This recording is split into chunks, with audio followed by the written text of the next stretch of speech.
goes out with vinyl after the Tectonicist. Oh, okay.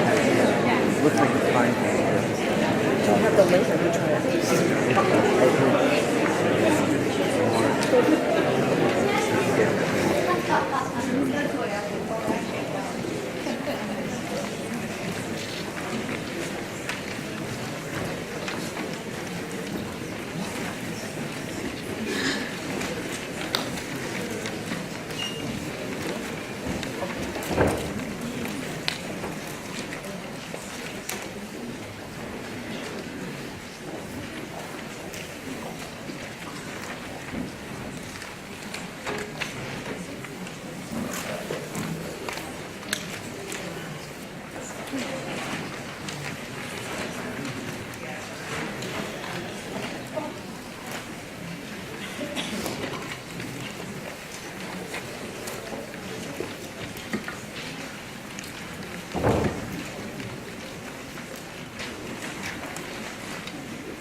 As people come in, I hope you will guide them down to these front rows, because there is still space here.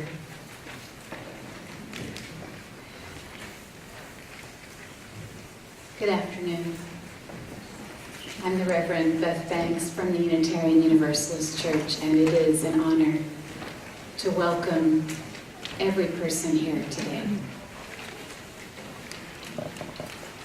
The design of the Unitarian Universalist Chalice, which is next to me, comes from the history of our denomination as a presence for social justice. It's lit to begin our worship services and to signify the beginning of any occasion that we deem as sacred. This is a celebration of life for Eldridge Moores. And therefore, this is a very sacred moment. We don't achieve great things alone. And we can't create lives of great meaning alone. It's true that Eldridge has often said this. My career would not have been possible had it not been for Judy, my faithful companion, manager, and alter ego. He said, I view this very much as a two-person career. So this chalice is lit to honor love. It's to honor love. And how both Judy and Eldridge created one life of professional and personal accomplishments together.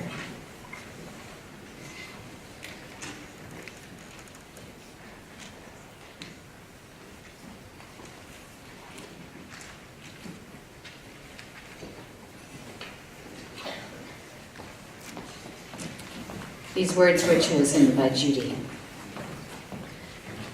The bell is full of wind, though it does not ring. And the bird is full of flight, though it is still. The sky is full of clouds, though it is alone.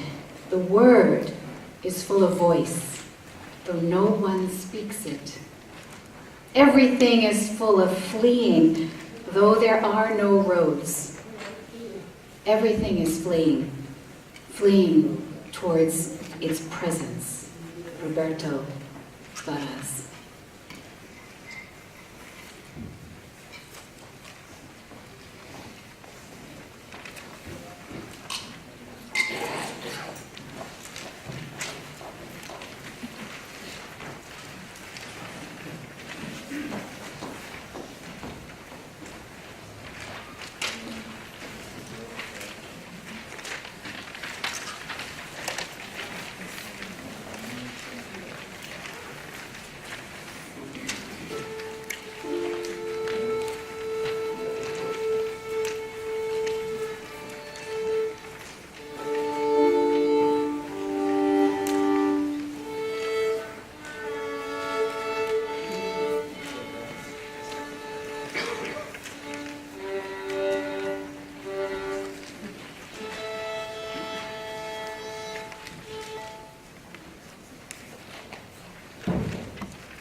People of every time and culture have gathered together as we are gathering today.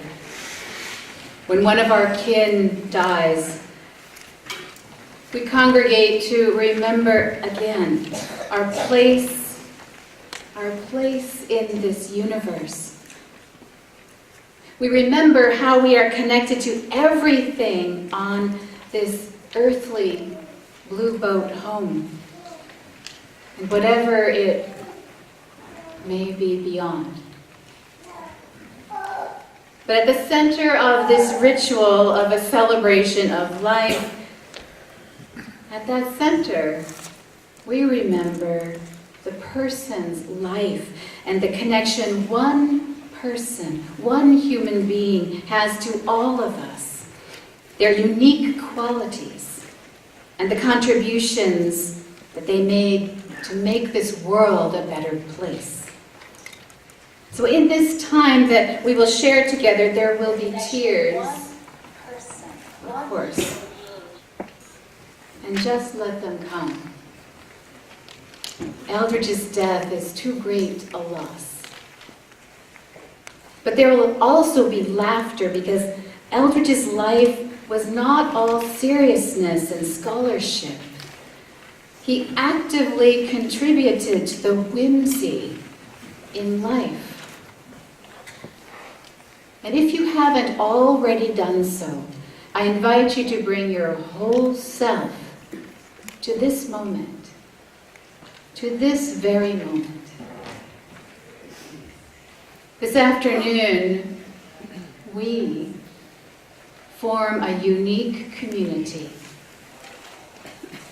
that will be together just this one time. And it includes the internet streaming for those who could not be here. It is all of us here together for this one time.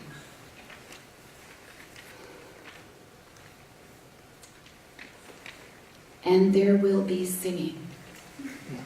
Blue Boat Home is a favorite hymn for Judy and Eldridge. And Andrei will play it through one time so that everyone in this space can hear the melody and come to know it. And then I'll invite you to rise in body or spirit, and if for whatever reason you choose to sit, we invite those who are right next to you to remain with you. So Andrei, help us. Just hear it. Imagine yourself dancing.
the deep, drifting here with my ship's companions, while we minnow pilgrim souls, making our way by the lights of the heavens, in our beautiful blue boat home.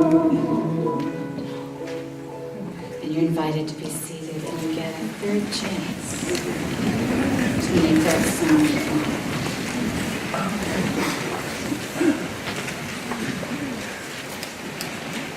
And so I invite Bob Schneider to please come forward.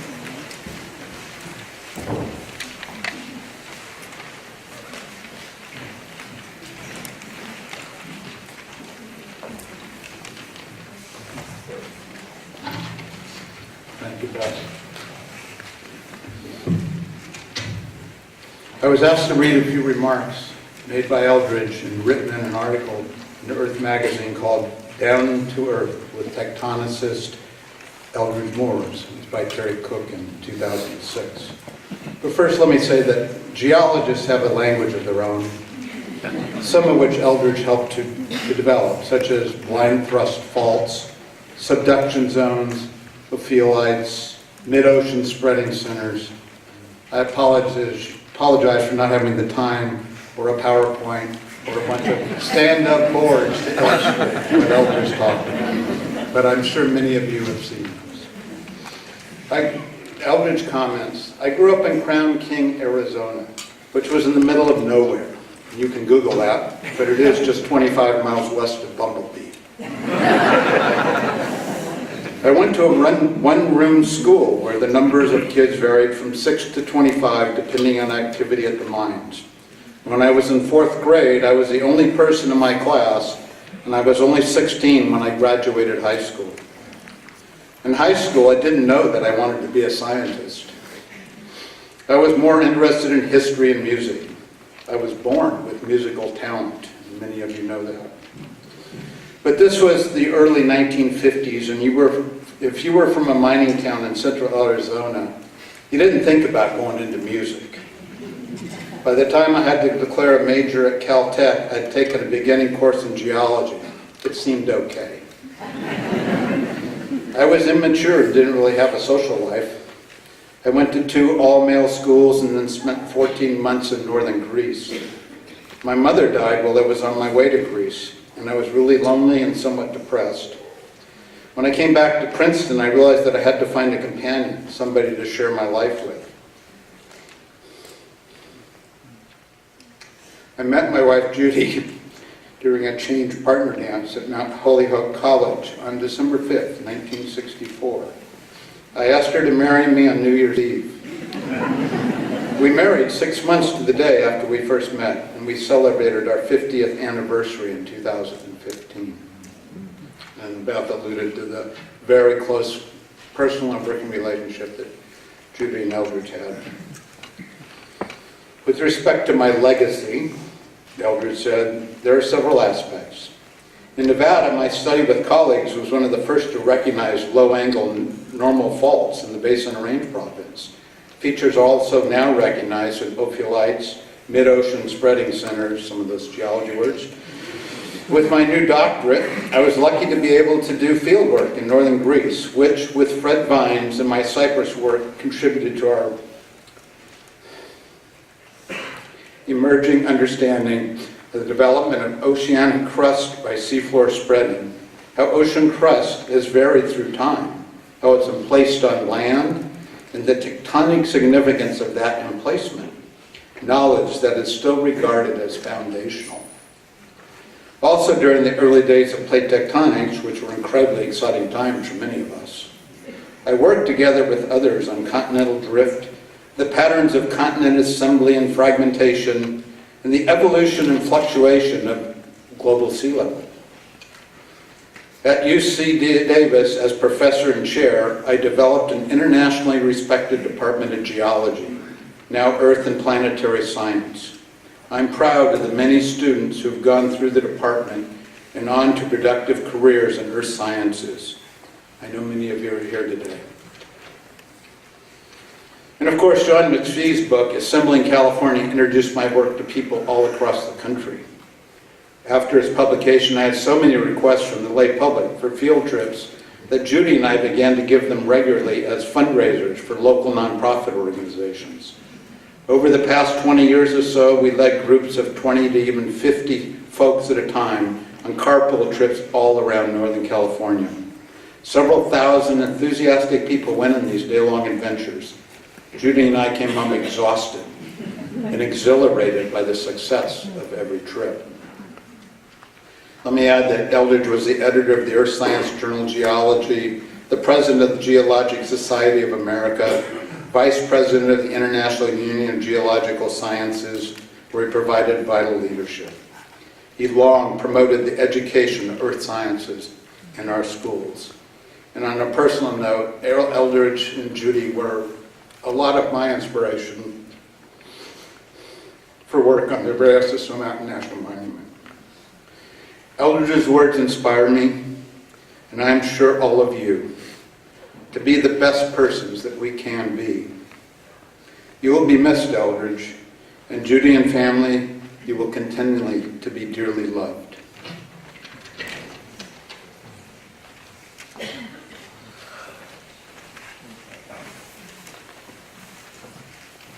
And Rob Twiss.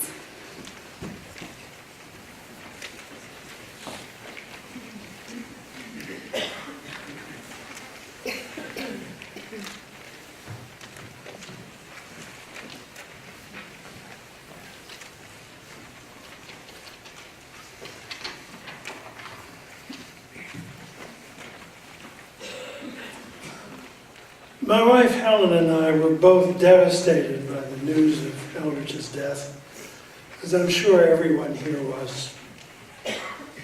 But in our grief, we have tried to focus on the joyful memories of Eldridge that have filled the past 47 years of our friendship.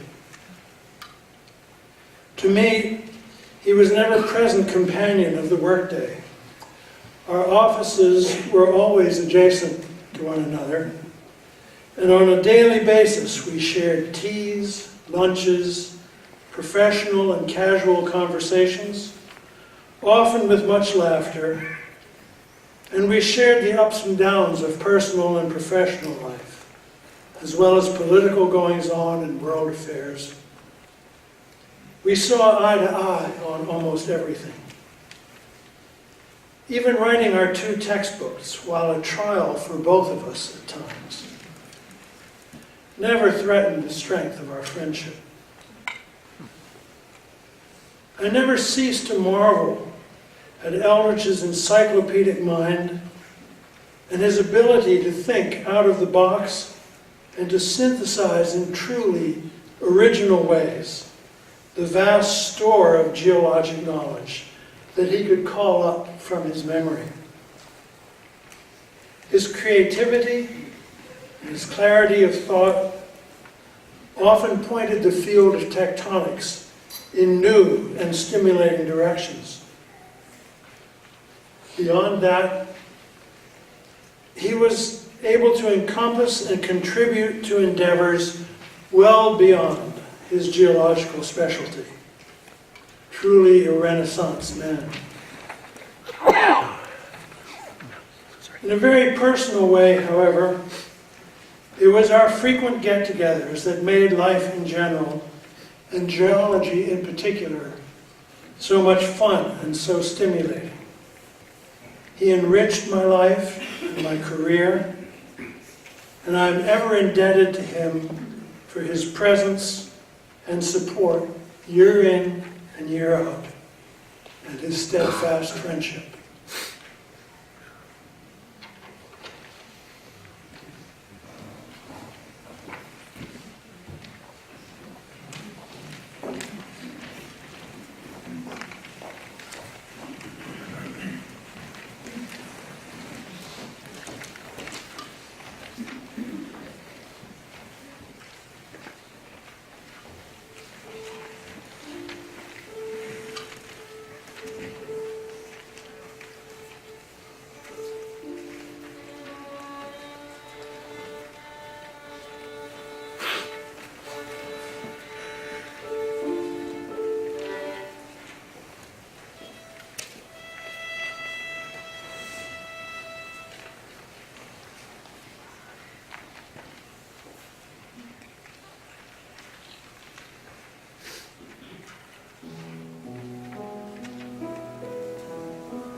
And this is the gift of family.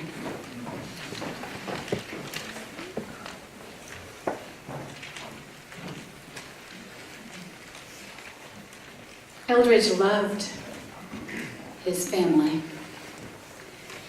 He was passionate about his profession. And then there is his love of the arts.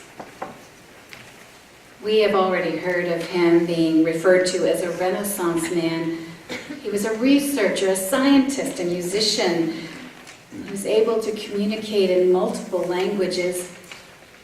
He was a humble man whose photos in publications show him as a distinguished lecturer and a mentor, but also as, well, an environmentalist who is grinning as he pins shirts to a clothesline and touts the benefits of air drying laundry.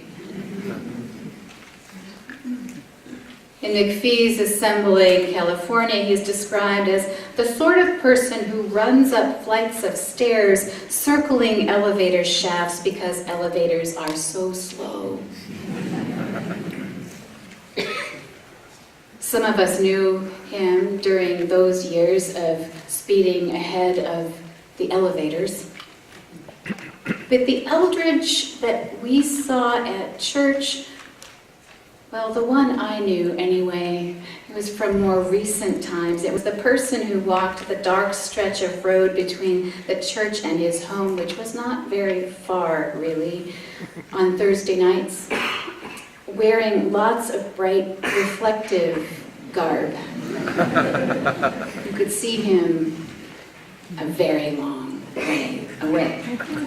And a large flashlight shining so that everyone was safe. Everyone on the street was safe.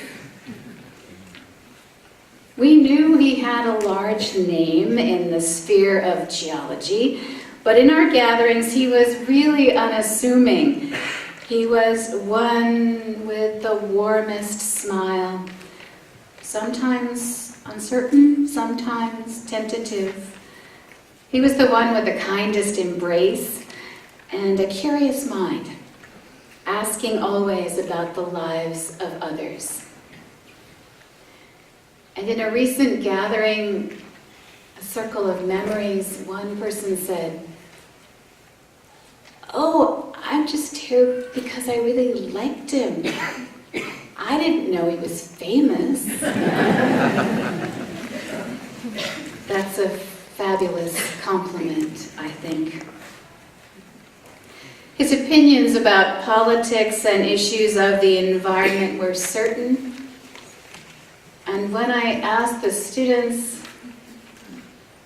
shortly after he had died, if they had ever heard him speak of politics, they just laughed.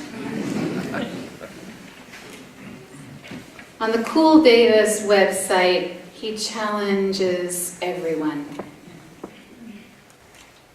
Wherever you are in your career, he wrote, I challenge you to make the world a better place than you found it. There is only one Earth.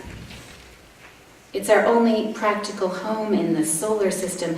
We have the responsibility to live ourselves the changes that we wish for the world. He challenges us to make the changes that we know are needed. And so with that, I invite Dan Simmons to come forward.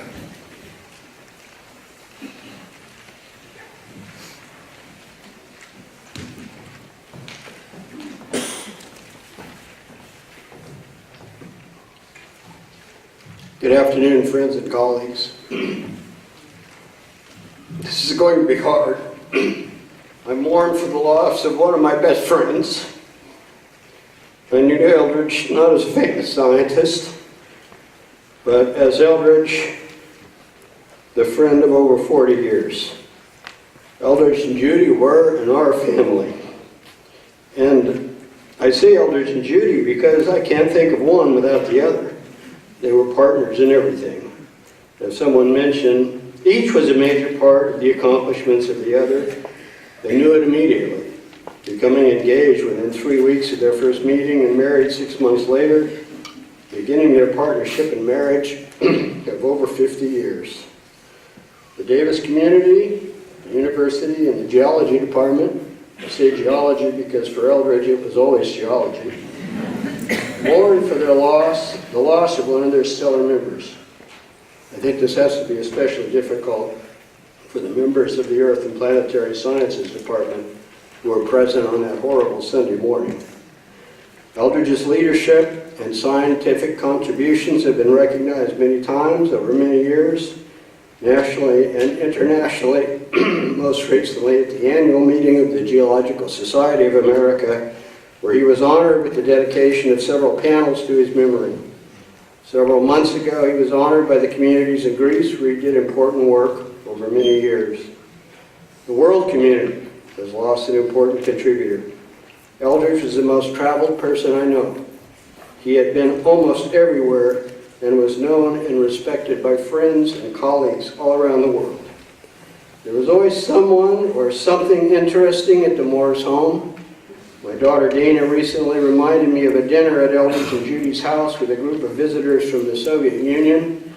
Several members of the group participated little in the discussions of geology, and Eldridge suspected that they were KGB minders for the group. But they were welcomed and treated well.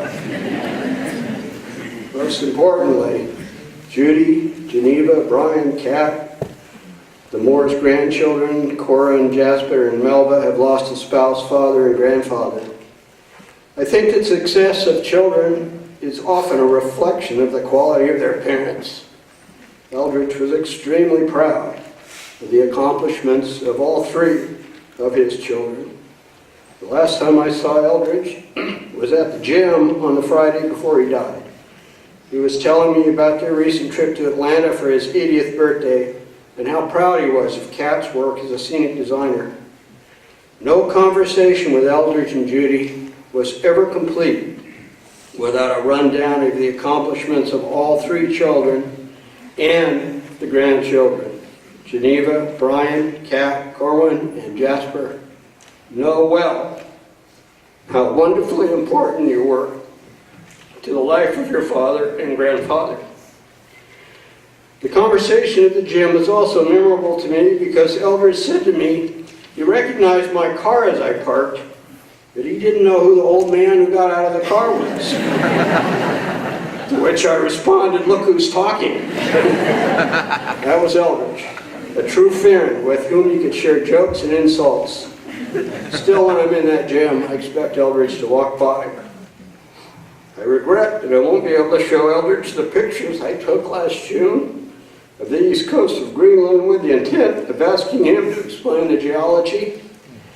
And then I won't be able to take him to the Serpentine Hill we came across at a place called Lacey Meadows in the Northern Sierra. But I know that at some point I will get Judy to explain them to me.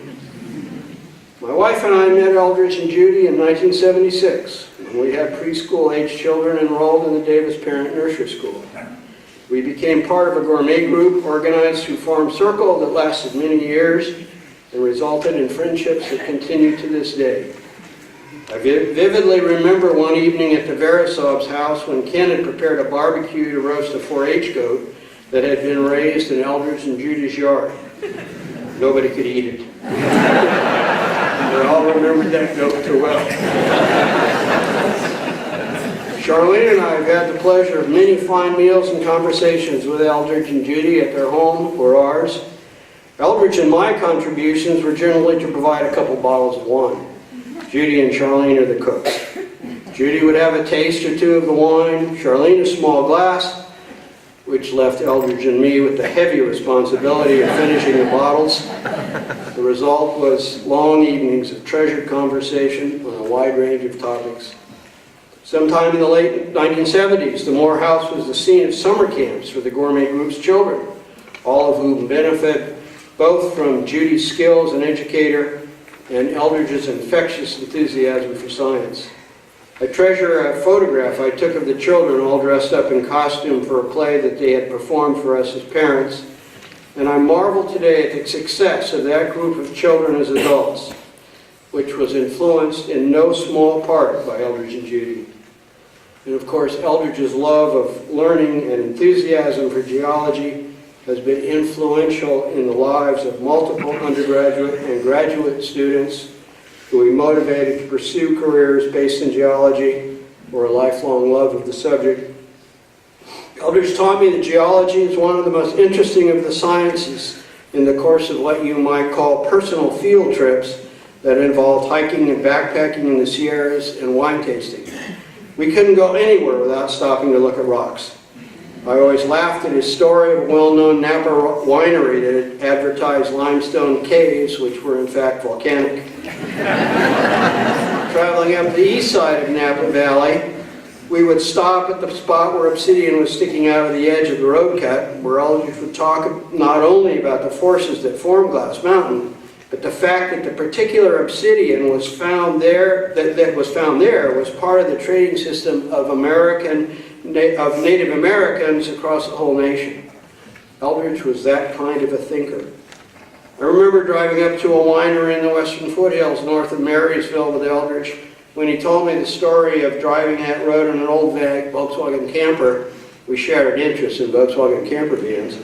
Going slowly up the hill as you do in VW vans, and he spotted similar formations that looked familiar to what he had seen in his work in Cyprus. And recognizing the presence of pillow lava in California, ophiolites for you experts, I think, which was part of the source of the idea that California was formed from the spreading seafloor vents. Or we would stop to examine a formation of pillow lava on the way to Point Reyes, evidence of the assembling of California, John McPhee's title encompassing Eldridge's work. I learned about the washed out mountains from the hydraulic mining at Gold Run, and the ridge that was left behind because of the railroad on a stop with Eldridge and Judy on a drive up I-80. I think of Eldridge every time I drive by that spot, including this morning. Eldridge was always the educator. He and Judy shared that knowledge, leading countless field trips around California for various groups. Hiking with Eldridge was always interesting. Sometimes meeting people I knew, I would introduce my friend Eldridge Moores. Hey, look, the Eldridge Moores? I know about you. He was truly the rock star of geology. Some of my most rewarding time with Eldridge was during our shared professional work for the university. Eldridge was the chair of the University Committee on Planning and Budget during my first term as chair of the System-Wide Academic Senate. We shared a quixotic attempt to write an academic plan for developing UC Merced that envisioned a broad, lower division curriculum from which students in their junior year could choose a major in science or literature or anything else if they wanted. We worked together on an equally quixotic attempt to incorporate earth sciences as part of the university's A to G admissions requirement, which largely drive California high school curriculum. Eldridge persevered and ultimately succeeded in achieving some inclusion of earth sciences and partial satisfaction of the laboratory science requirement, but not without a lot of heartache. Before the word STEM became a PowerPoint acronym for getting young people interested in science, Eldridge had thought long and hard about teaching science to young people. He said to me, and probably many others, ask what interests kids. Things like bugs, rocks, dirt, volcanoes, glaciers, dinosaurs, rockets. You can take that interest and teach basic science as a way of understanding these things. Judy expanded on that idea in her work in the creation of the Davis Science Center. I know of more than one young person who learned to study science and understand science as a result of these lessons.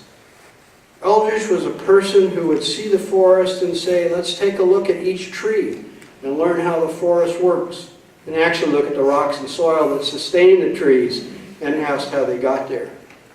He saw the big questions and carefully analyzed the basic science that formed the picture. He also applied, as people have mentioned, his amazing intellect to questions of politics, humanities, and social sciences. He appreciated art and music and was indeed an accomplished pianist and cellist. Eldridge spoke multiple languages. As was pointed out or said, he truly was a Renaissance person. Eldridge taught all who knew him to see the earth and examine how it works. He will live on in the memories of all of us who have been so profoundly affected by his passage through our lives. And yes, Eldridge, I hear you saying that our time is inconsequential in terms of geologic time. But what a time it has been with you in our lives. Thank you, my friend.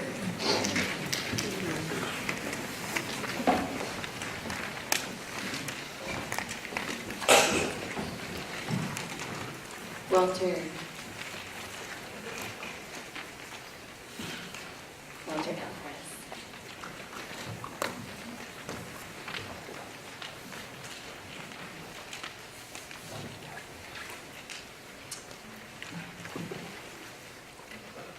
Eldridge and I have been friends for 55 years. When I arrived at Princeton as a first-year graduate student in 1962, Eldridge was an advanced graduate student working on his thesis, which he would complete by the next May. But he stayed on for a couple of years as a postdoc, so we had a chance to get to know each other very well and become very good friends. We even shared a house together for a while. It was a really exciting time at Princeton, with the very beginning of plate tectonics emerging. Our professor was Harry Hammond Hess. We called him Uncle Harry, but not to his face.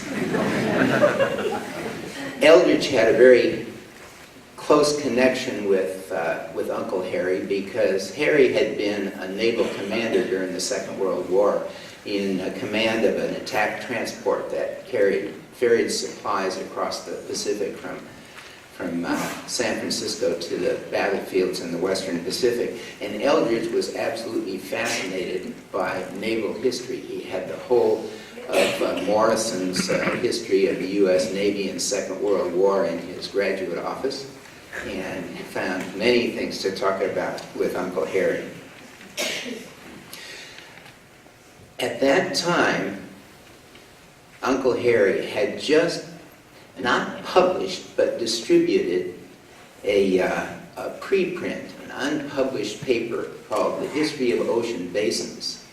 And it was the paper that started the plate tectonic revolution. It took geologists away from the old view that had been around for 50 years or more, which was that all the continents have always been exactly where they are now. And Harry had the insights that led us to understand that the continents actually move around. And it became truly a revolution, a scientific revolution, as great as evolution in biology or as quantum mechanics and relativity theory and physics. It just changed everything. And it turned geology from what was a fun but kind of old-fashioned science into what I'm sure that Eldridge would agree with me was the most exciting science and may still be.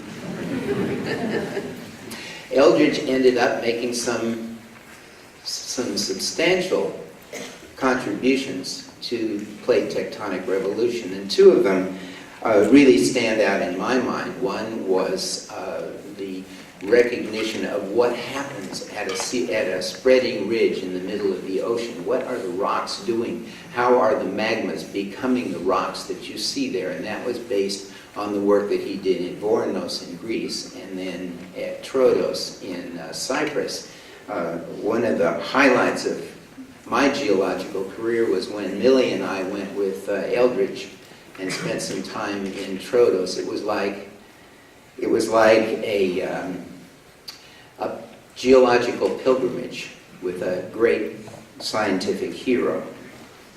And the other thing was when he realized that Nevada and Antarctica kind of looked the same, and realized that 1,000 million years ago, when there was a supercontinent called Rodinia, that Antarctica had been where California is now. Some people might think that might even be a good idea, but it was an amazing discovery and recognition. So at any rate, when Eldridge and Judy decided to get married, and Millie and I did at about the same time, it was natural for our friends at Princeton to have a joint bachelor party for Eldridge and me. And I'm sure that some of the people in this room have heard Eldridge say on this campus, as I have, that he was not going to tell anyone what happened at that bachelor party, and neither was I, because we were bound by omertà, the code of silence of the Sicilian mafia. But then Eldridge and Judy came here to Davis, and starting almost from scratch, he was one of the people who built this geology department into a really important center of research and teaching about the Earth. And about 10 years later, Millie and I ended up in Berkeley, just down the road, or down the train tracks, which we preferred. And it was so nice to have our friendship renewed and include all four of us. We would have every year an anniversary dinner, either here or down in the Bay Area. And it was wonderful to see our friendships grow, and to see my old friend and housemate Eldridge becoming a scientific hero. Well, it seems to me that a scientific hero who passes should be remembered with a heroic poem. Instruments in clean rooms underneath the ground, measurements and data, computers all around. That's not where you would find him. He'd really rather roam. His lab was in the mountains, far away from home. Oh, sing a song of Eldridge in melody and rhyme, the last great field geologist, exploring back in time.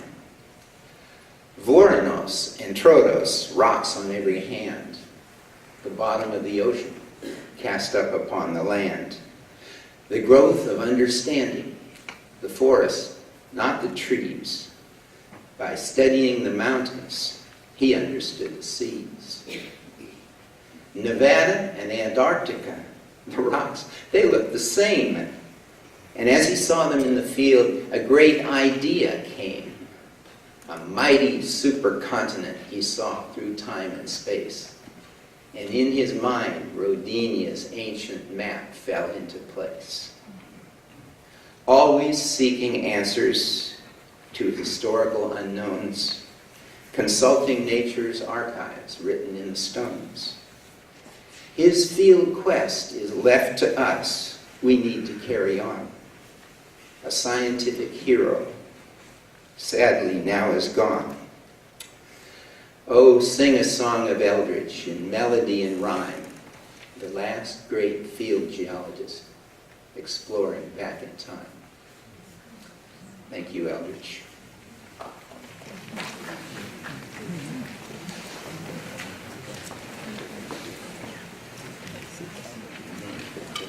And Isabel.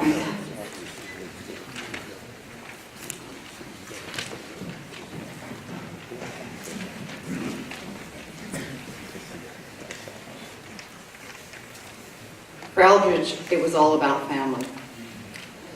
And his family had many components, including friends, the Davis community, his church, and many at UC Davis. I'd like to share with you a bit about one part of that family, the Department of Geology and the broader geoscience community. As you've heard, Eldridge was a founding member of the department, now called Earth and Planetary Sciences. He was deeply committed to the development and rise to a nationally recognized program.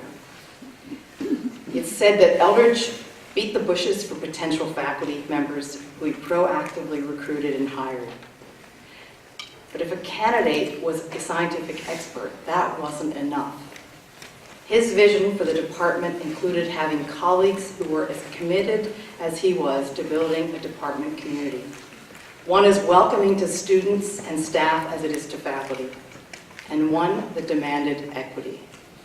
The department's collegiality, our civility to one another, and the sensitivity of our faculty onto the broader campus as well as society bears singly the imprint of Eldridge's influence. I recall as an undergraduate geology major at Bryn Mawr College, 3,000 miles away, first learning of Eldridge Moores by reading one of his provocative, and he had many, and widely cited papers. So by the time I became more acquainted while reading John McPhee's Assembling California, this distinguished scientist had become an academic giant in my mind. And in 1997, I interviewed for a position in the Department of Geology. I was really excited about meeting Eldridge Moores, but I was also a bit reticent. Experience told me that this senior colleague would maybe be a bit aloof, have an air of arrogance. But rather, I was swept up in Eldridge's excitement for geology, his looking dapper and Western and his signature polo tie, and by his love of UC Davis and its extended community. And that more than made up for the fact that he fell deeply asleep during my interview. and snapped to attention and asked the first and most penetrating question. And my colleagues in the room will appreciate, I think, that, of course, in his characteristic way, before asking that question, he introduced it by saying, "Thank you for a wonderful and insightful talk." So over the past 20 years, I witnessed the many manifestations of his love for geology and for sharing that knowledge with others. He repeatedly gave my students time when they consulted him about tectonics-related questions, but questions that were often very far afield from his own interests. And Eldridge never offered simple answers, but rather developed one-on-one tutorials for these students, which he prepared by deeply diving into literature. And I repeatedly saw how these teaching moments created for these young scientists a deep appreciation of Eldridge as a role model. His willingness to so enthusiastically and unselfishly share his expertise with students to colleagues, whether in an office or traipsing through his favorite landscapes, continued uninterrupted through his retirement. Eldridge's leadership and vision extended well beyond UC Davis. As president in 1996 of the Geological Society of America, he brazenly used his platform to warn the scientific community of the growing divide between the scientific literate in the U.S. and those in society who have far less knowledge or regard for the sciences, and the consequent damaging impact on society. He felt deeply that for a society to thrive, each of us must better understand the workings of our planet, a philosophy captured by one of his favorite quotes by Will Durant. "Civilization exists by geologic consent, subject to change without notice." In addition, he worked tirelessly to internationalize the society, an initiative that today the Geological Society of America continues to build upon. When I assumed the role of president of this society in 2017, I turned to Eldridge for wisdom. And I chuckle about a lot of things that he said to me, but this is one of them. I asked him, why should I take this very demanding job when I have one such job back at UC Davis? And he said, "Isabel, when one is offered a platform, one seizes the opportunity and uses it effectively." So in the many conversations to follow of the past year and a half, he never let me forget that importance of the opportunity I was given. And many times as GSA president over the last year, I would ask myself, what would Eldridge do? Eldridge Moores was a quintessential Renaissance man. Yes, of course, as a distinguished scholar, his fundamental research advances and provocative scientific ideas have led to an impressive and enduring legacy in the earth sciences. But his impact extends much further as a community leader, philanthropist, musician, friend to many.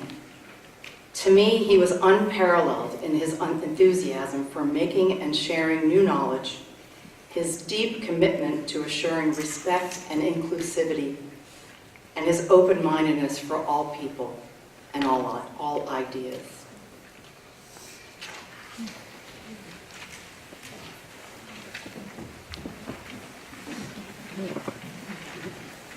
And Jeff.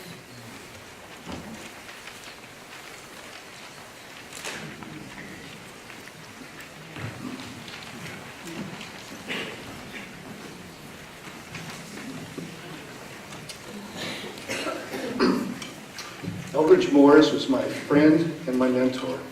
I'm so deeply grateful for all the time I got to spend with him because it made my life much, much richer.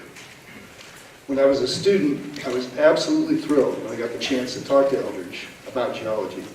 He was witty and charming, and he had a real gift for drawing you into the stream of his freewheeling intellect. He was a really fun person to talk to. I remember spending hours with Eldridge, poring over the details of geologic maps, talking about the three-dimensional geological relationships in the Earth and thinking about how they could evolve over time. Being able to extrapolate 4D geology from a 2D map was one of his real fortes as a geologist, and one of the most valuable things I learned from him. His scientific curiosity was infectious.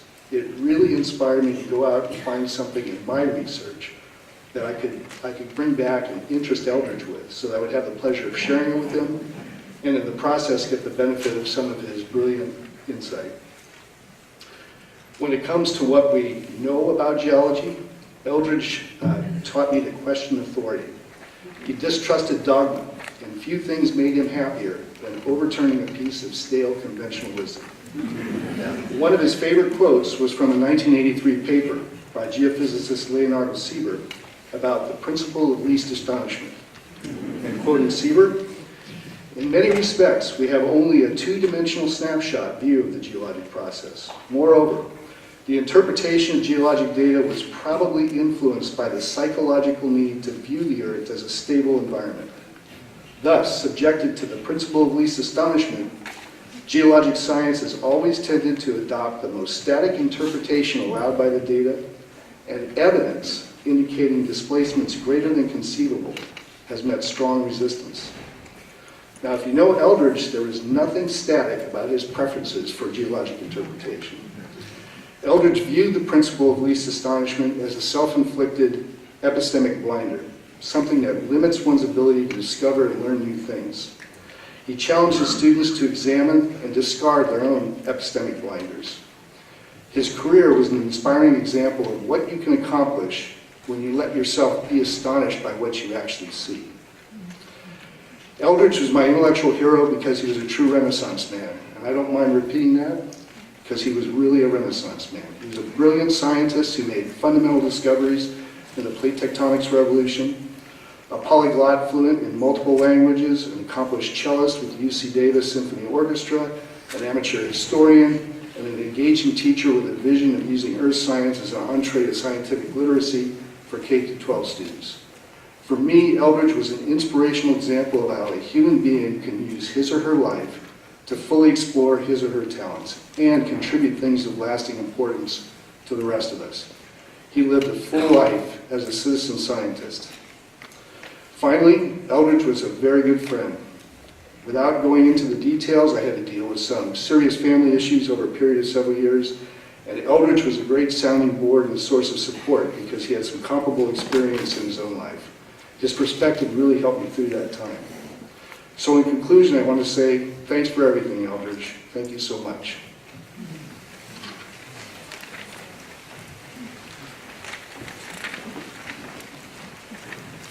So now we get to sing a waltz together again. This is the third verse of Blue Boat Home. And Andrei's just going to play a quick refrain. And so I invite you to stand in body or in spirit, to rise in body or spirit, and to be prepared for singing this dance and to imagine dancing.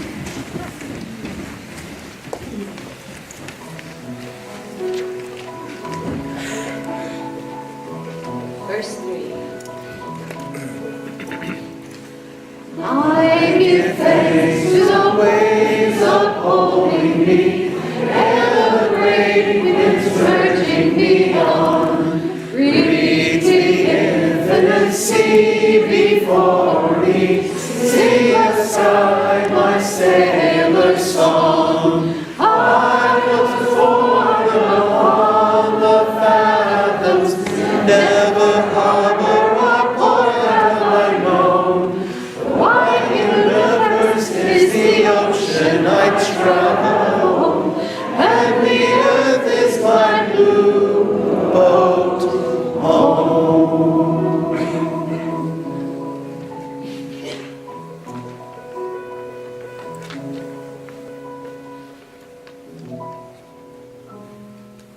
Thank you, dancers.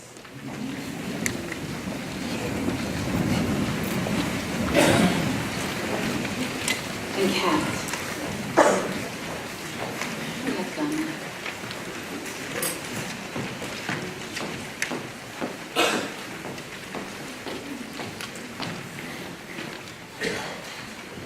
Within 5 minutes of meeting me, this is what comes out of my mouth. Let me tell you a story about my dad. He once shaved his beard off because I asked him to. And when he was done, he asked what I thought. And I said, put it back. When I was 14, I got pneumonia. And it was Dad that ran upstairs to help me at night and remind me that I could breathe. He called me during every layover in an airport, and there were a lot of them. Let me tell you a story about my dad. One of his biggest nightmares was him getting off a train in Germany and only being able to speak Greek. When I chose a musical instrument, I chose the cello because my dad played it. I don't think he ever really understood how important he was. To us, to the geological world, to the universe. I'm so lucky because I know without a doubt that he loved me and he was proud of me. And the feeling was so mutual because he was my hero. Let me tell you a story about my dad, who came from nowhere and went everywhere. Let me tell you a story about my dad. And if you'll let me, I'll tell you another one, and another one, and another one, maybe one more. I wish they could have continued. But sadly, no. No more news stories. But I ask you to help me.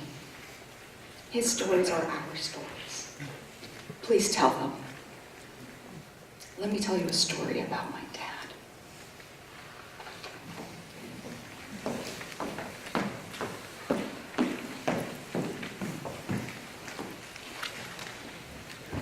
And Peter.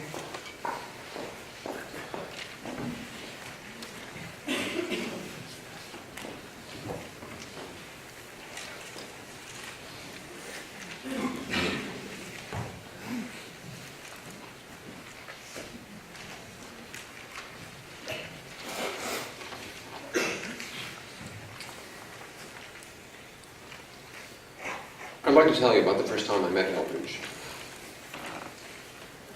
I'd like to, but I don't really remember it since I was lying in the infirmary at Princeton, sick as a dog. The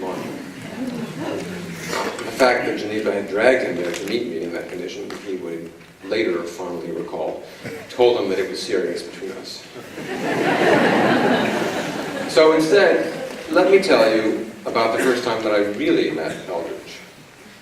It was 6 months later, the summer after our freshman year, and Geneva had arranged for the inner circle of her new college friends to come out to California to spend some time at the Major's cabin on Wrights Lake.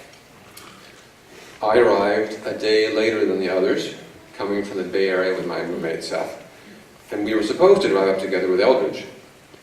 We arrived at the house at the appointed time, but he was not there. 20 minutes later, he appeared in a flurry, sweaty and out of breath. His truck had died in the off-ramp from 113, and he had run all the way down Wilson Boulevard. We drove him back to his truck, where he quickly diagnosed the problem. The engine wasn't getting enough air. Jury-rigged a solution to take the lid off the air filter pan, and nursed the truck back to the house.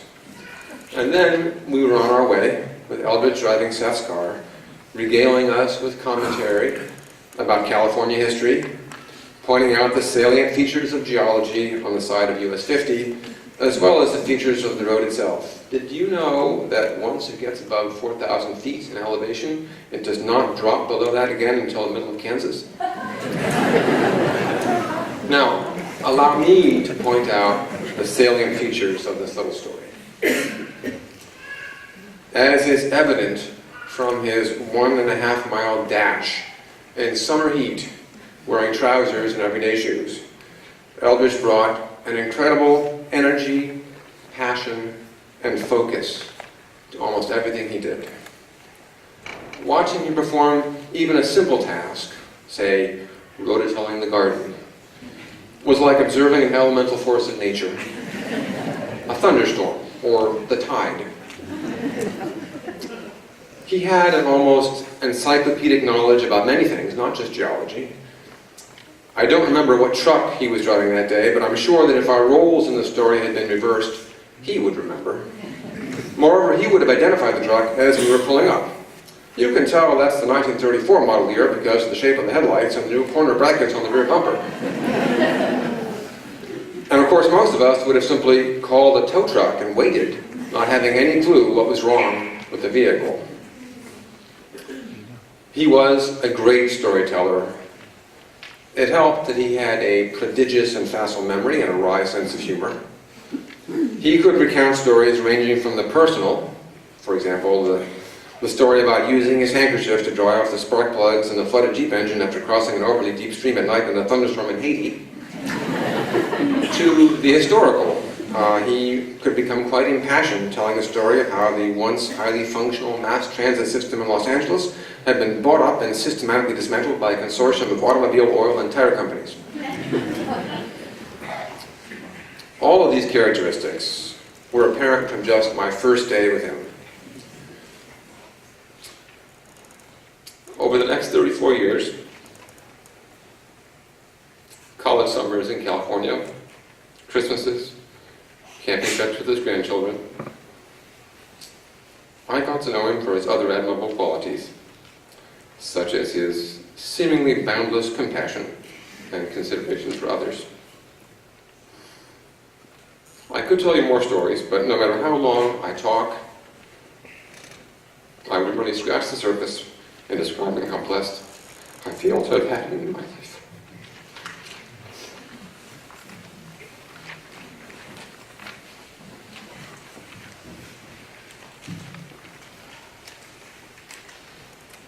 And Corwin.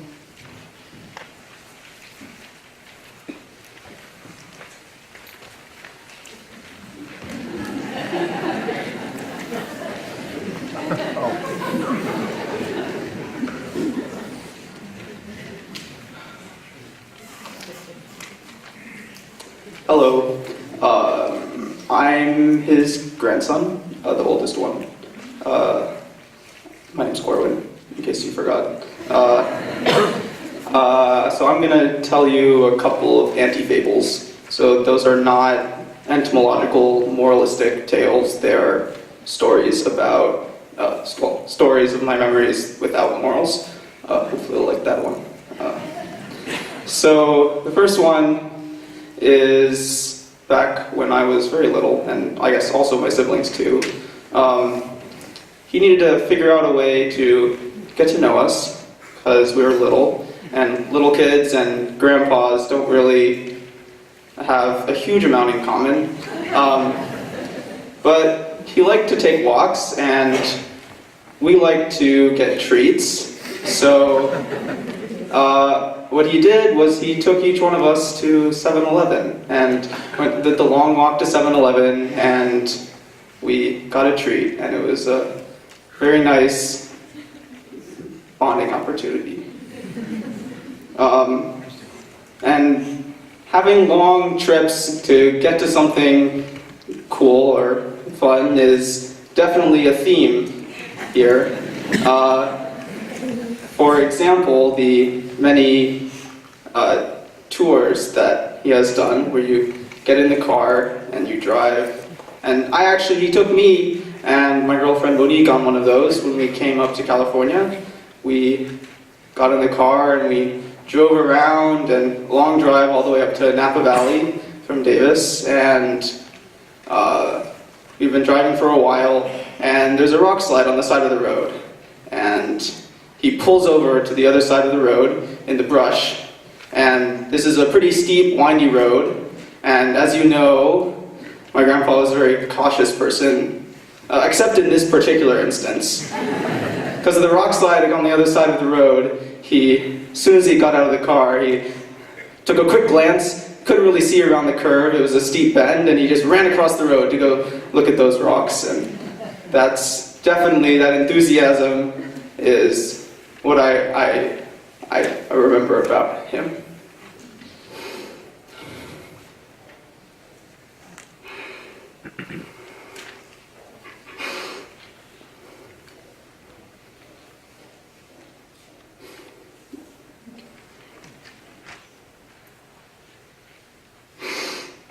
So, when I took a road trip across the United States to go to a summer job, and we stopped in Davis to say hi to my grandparents, and when we stopped there, we had just gotten out of the car. It had been a long drive. We had stopped in Reno the night before, so I guess not that long of a drive, but we were very tired after having driven all the way across the country, and we get inside, the typical hug, so nice to see you, and we go into the dining room, and Grandpa pulls out this huge roll of maps. He's like, only if you really want to, I can show you some of these maps and tell you about the geology. He would always say, am I boring you? I can stop if you want. But, I mean, of course, I wanted to see the maps. I really did.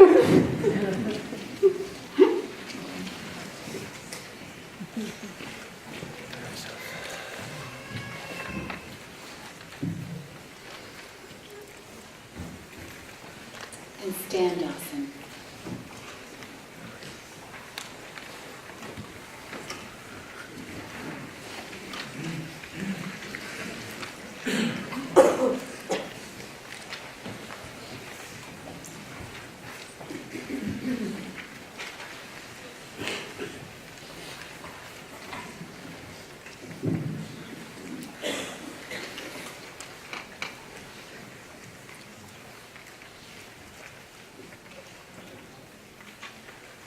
Over the years, I enjoyed talking with Eldridge, whether at church or at the concerts we attended. I got the feeling of respectful warmth as he conversed meaningfully with me, sharing his knowledge and insights, often inviting my response. A treasured member and major contributor to our men's group, we could always count on him for really interesting comments and just goodwill. I met Eldridge at our Unitarian Universalist Church, and thereafter admired his many contributions to the church, whether simply sitting with Junie in the front row during the service, or singing in the choir,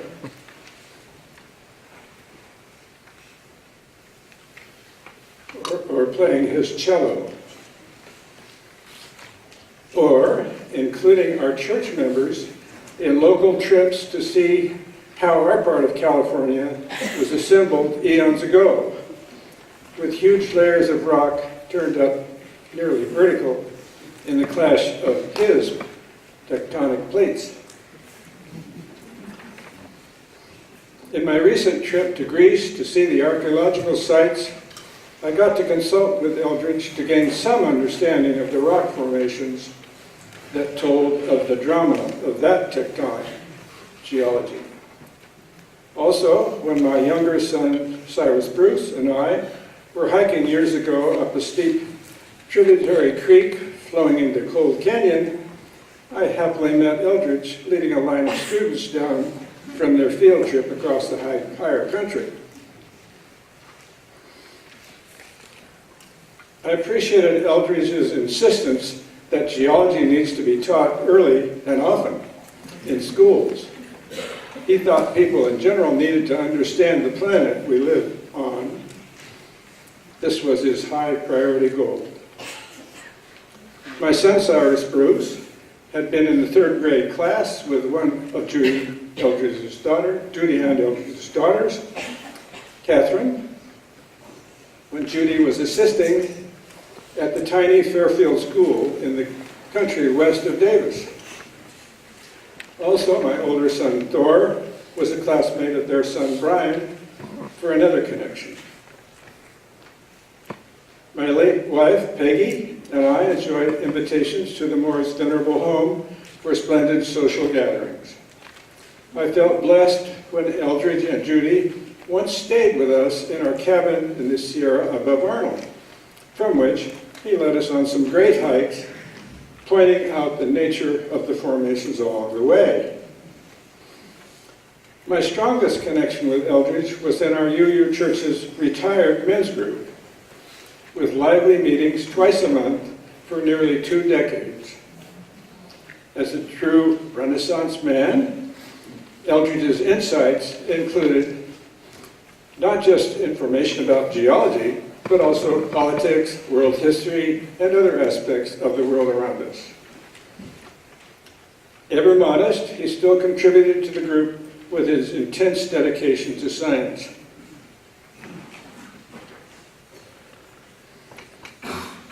To science, clear thinking, and remarking on the social injustices and inequalities. His vast knowledge and contributions will be sorely missed. In our most recent meeting last week without Eldridge, every one of us has something original and moving to say about how much his life meant to each of us. Eldridge deeply enriched my life. I will miss him. We all miss him.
After my closing words, we'll be singing again. And this time, you have to imagine yourself dancing a cha-cha. It's a part of the deal because dancing, you may remember, is how Judy and Eldridge met. And so we'll sing all of the verses to this song. And I really wanted Judy to be here to sing every last word. And then Andrei will just keep playing that song a little bit so that I can escort the family to the reception. And I ask you just to listen to the music a little bit so that I can bring them out to that reception area. But in these closing words that I will do before we sing, because they just don't work after a cha-cha. You may not know each other here, but I'm going to invite you to take hands up and down the aisles with people you know and people that you don't know. Because we are joined together, as I said in the very beginning, this is a very unique and wonderful time for us to remember Eldridge Moores. This time will not come again.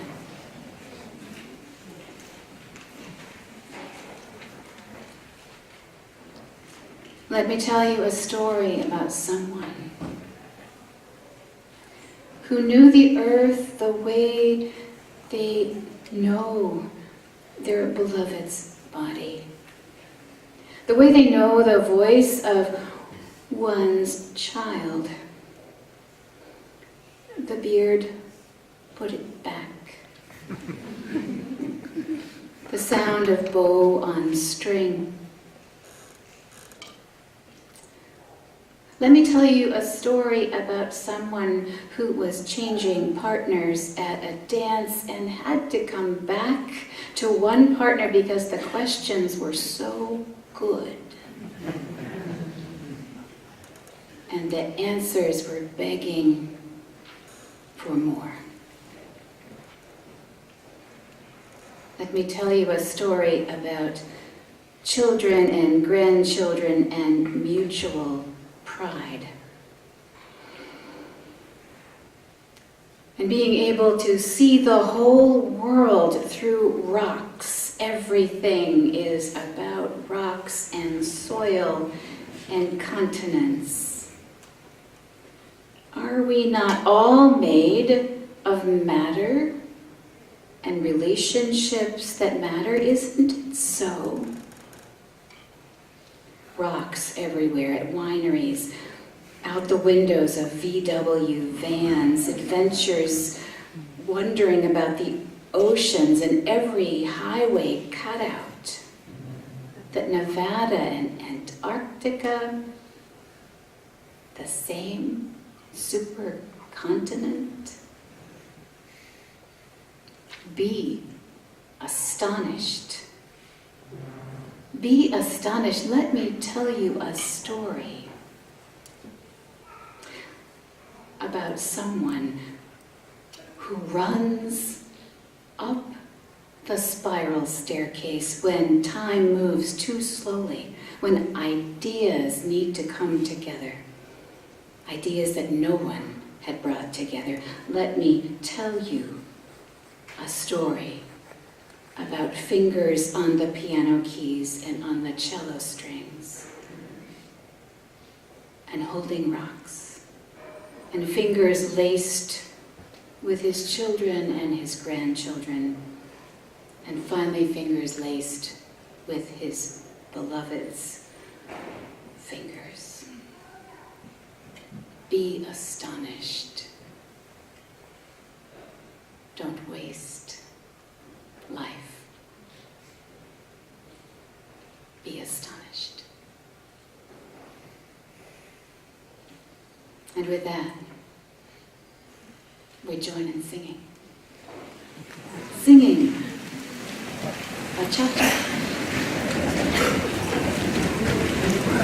And if you move in your seats, please.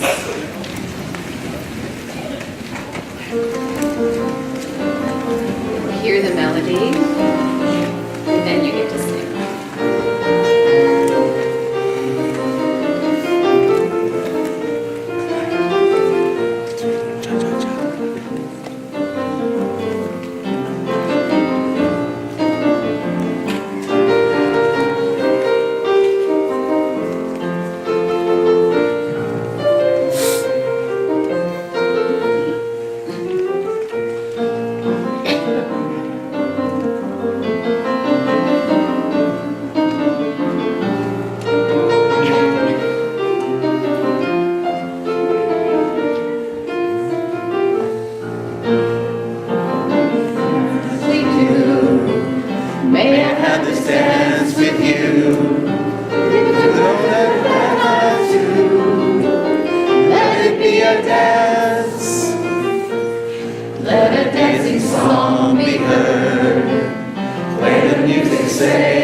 And even before I escort the family out, and while you are all here listening, we need to give a special thanks to Liz King from UUCD and Janice Fong from the Earth and Planetary Science Department, because they put this event together with every little detail.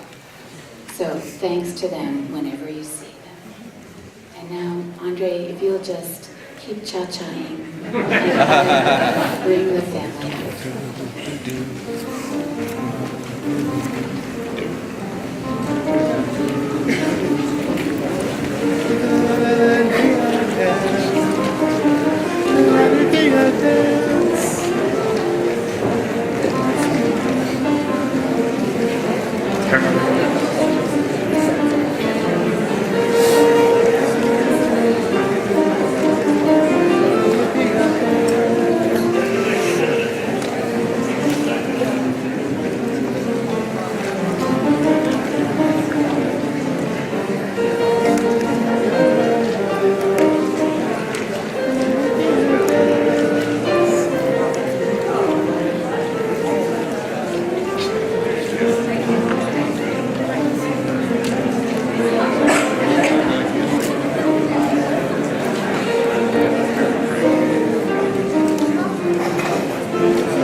Yeah.